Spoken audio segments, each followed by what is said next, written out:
Hello guys, magandang araw sa inyong lahat guys. Ito na yung update ng ating mga pinapagawang cart guys.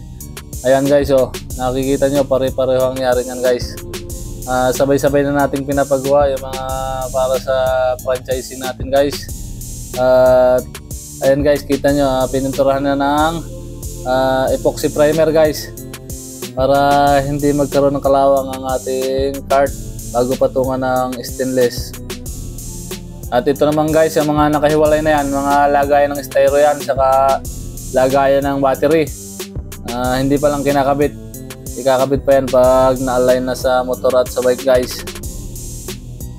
Ang ginamit natin mga bakal dito guys ay mga angle bar, makakapal na angle bar. Kaya talagang matibay ang ating cart guys at pulido ang gawa. Tingnan nyo guys, pantay na pantay ang pagkakagawa nyan guys. Yan. Talagang pulido silang gumawa. Kaya dito ako nagpapagawa ng cart guys. At ito naman guys ang mismong may-ari ng ng welding shop na to guys. Ayan, si Kuya Macau. Yan ang may-ari ng welding shop na yan guys. At isa siya sa magaling gumawa pagdating sa cart guys. Ito naman yung ating mga bubong. Binubuo na rin nila. Ayan, bago lagyan ng plain sheet sa ibabaw yan, ganyan muna yan.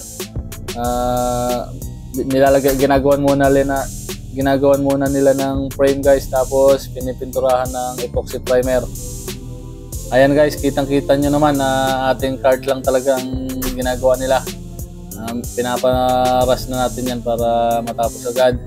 At maraming salamat sa inyo guys. I-update ko na ulit kayo pag buo na ang ating cart.